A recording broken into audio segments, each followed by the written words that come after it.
త్రాగునీరును అందించే మంజీరా నది ప్రస్తుతం పొల్యూటెడ్ వాటర్తో దర్శనమిస్తుంది. ఇక్కడ వేలాదిగా చేపలు మృత్యువాత పడ్డాయి.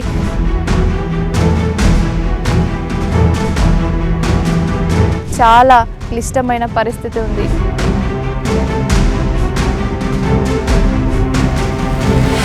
ఫార్మా కంపెనీలు వదిలే వ్యర్థాల ద్వారానే ఇలా నీరు మొత్తం కలుషితం అవుతుంది.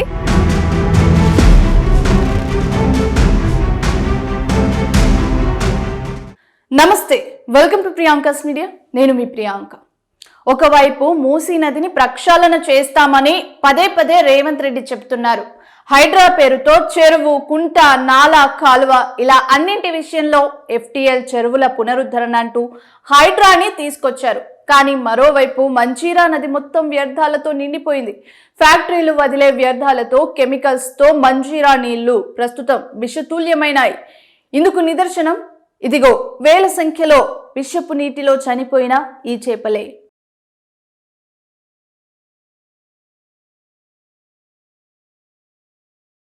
హైడ్రా పేరుతో నదుల సంరక్షణను నిజంగా రేవంత్ రెడ్డి కోరుకుంటే ముందు ఈ మంజీరా నదిని బాగు చేయండి. జంట నగరాల దాహార్తిని తీర్చే మెతుకుసీమ వరప్రదాయిని మంజీరా నది ప్రస్తుతం కాలుష్యపు కోరల్లో చిక్కుకుపోయింది. లక్షలాది జలచరాలు, జీవరాశులకు ప్రాణ సంకటంగా మారింది. మంజీరా నది మనకి మహారాష్ట్రలో పుడుతుంది.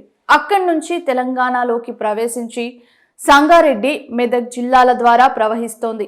సంగారెడ్డి జిల్లాలో ఉన్న సింగూర్ డ్యాం ఈ నదిపైనే నిర్మించారు. ఈ డ్యాం వల్ల చాలా ప్రయోజనాలున్నాయి.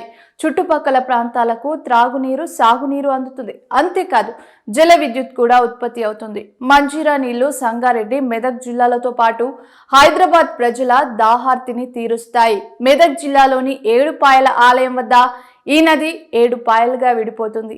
ఆ దృశ్యం చూడడానికి చాలా అందంగా ఉంటుంది. చివరికి మన నిజామాబాద్ జిల్లాలోని కందకుర్తి దగ్గర ఇది గోదావరి నదిలో కలుస్తుంది. కందకుర్తి ఒక త్రివేణి సంగమం. ఇందులో గోదావరి, మంజీరా, హరిద్రా అనే 3 నదులు కలుస్తాయి.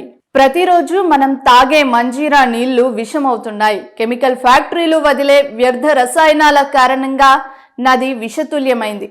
సంగారెడ్డి జిల్లా హత్నూరా మండలం పాల్పనూరు, ఇస్మాయిల్ ఖాన్ పేట్, అలాగే గౌడిచెర్ల గ్రామాల గుండా ప్రవహించే మంజీరా సమీపంలోని వాగుల్లో వేల సంఖ్యలో చేపలు చనిపోయాయి. ఇది 1-2 సార్లు జరిగింది కాదు. ప్రతిసారి ఫ్యాక్టరీలు వదిలే కెమికల్స్ వల్ల నీరు మొత్తం గ్రీన్ కలర్లోకి మారుతుంది. నదిలోని చేపలు కెమికల్ ధాటికి చచ్చిపోతాయి.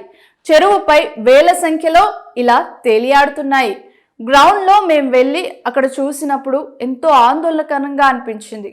ప్రస్తుతం మంజీరా నీరు ప్రతి ఇంటికి వస్తాయి. ప్రతి ఒక్కరు కూడా శుభ్రమైన, సురక్షితమైన మంచి నీటిని త్రాగుతారు. హైదరాబాద్ అలాగే రంగారెడ్డి, సంగారెడ్డి వాసులు.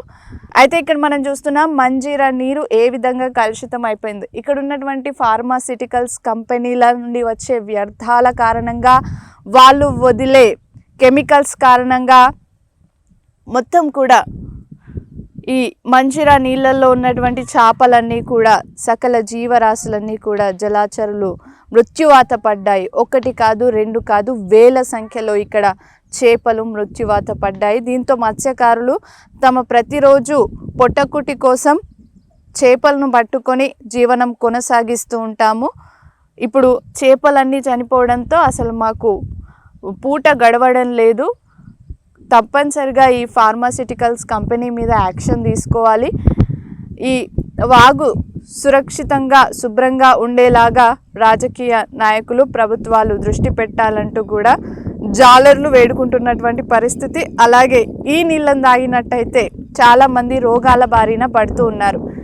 అయితే పరిశుభ్రమైన నీటిని అందించే దిశగా ప్రభుత్వం కృషి చేయాలనేసి కూడా గ్రామస్తులు కోరుతా ఉన్నారు. కిలోమీటర్ పొడవునా దుర్భరమైన వాసనతో కుళ్ళిపోయిన చేపలపై పురుగులు పట్టి ఆ ప్రాంతమంతా దుర్భరమైన వాసనతో నిండిపోయింది. ఇలా ప్రతిసారి జరుగుతున్నా అక్కడున్న ప్రజాప్రతినిధులు, నాయకులు ఎవరూ పట్టించుకోవడం లేదని గ్రామస్తులు వాపోతున్నారు. ఇయర్ ఇట్లానే అవుతుంది మేడం. ప్రతి సంవత్సరం అవుతుందా? మీరు ఎవరికైనా కంప్లైంట్ చేశారా? ఇప్పటి వరకు అయితే ఎవరికి ఇవ్వలేము. ఇక మీరే ఫస్ట్ టైం మేడం.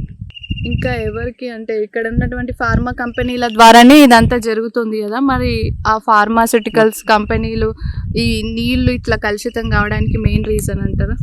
ఆ కంపెనీ వల్లనే మేడం. ఏమేమి కంపెనీస్ ఉన్నాయి ఇక్కడ? ఇక్కడ పైకి షుగర్ ఫ్యాక్టరీ, బీర్ ఫ్యాక్టరీ, ఇక్కడ కిందికి అరబిందో, కోలెట్ అవి ఉంటాయి మేడం.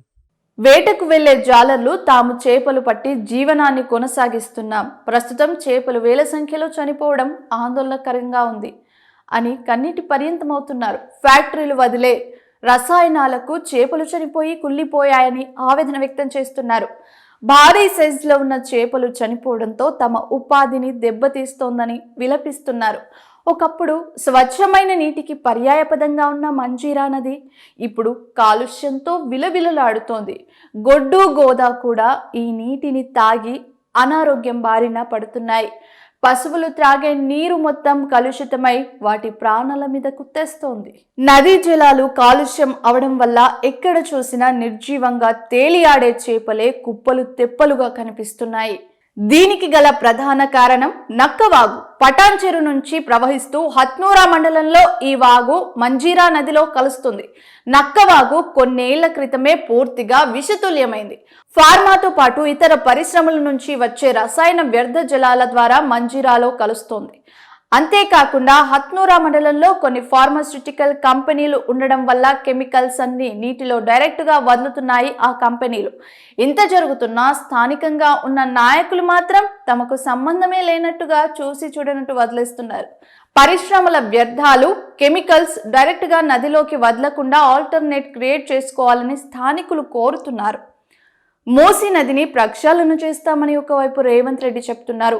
హైడ్రా పేరుతో చెరువు, గుంట, కాలువ ఇలా అన్నింటి విషయంలో FTL చెరువుల పునరుద్ధరణ అంటూ హైడ్రా తీసుకొచ్చారు. కానీ మరోవైపు మంజీరా నది మొత్తం వ్యర్థాలతో నిండిపోయింది. హైడ్రా పేరుతో నదుల సంరక్షణను నిజంగా రేవంత్ రెడ్డి కోరుకుంటే ముందు ఈ మంజీరా నదిని బాగు చేయండి ప్రజలు వేడుకుంటున్నారు. దీనిపై స్థానిక నాయకులు గొంతెత్తి మాట్లాడాలని, కంపెనీలపై చర్యలు తీసుకోవాలని, పర్యావరణాన్ని కాపాడాలని కోరుతున్నారు. ఈ వీడియోను పై అధికారులకు చేరే వరకు, మంత్రులకు, ఎమ్మెల్యేలకు చేరే వరకు షేర్ చేయండి. మంజీరా నదిని కాపాడండి. సేవ్ మంజీరా నినాదాన్ని ప్రియాంకాస్ మీడియా తీసుకుంటుంది. మంజీరా నదిని కాపాడే వరకు, మంజీరా నదిని బాగు చేసే వరకు రాజకీయ నాయకులకు, ముఖ్యమంత్రికి, మంత్రులకు, అధికారులకు చేరే వరకు ఈ వీడియోను షేర్ చేయండి. సేవ్ మంజీరా. ఇది ఇవాల్టి స్పెషల్ ఎఫెక్ట్ వీడియో. ఇది మా గ్రౌండ్ రిపోర్ట్. చూస్తూనే ఉండండి ప్రియాంకాస్ మీడియా.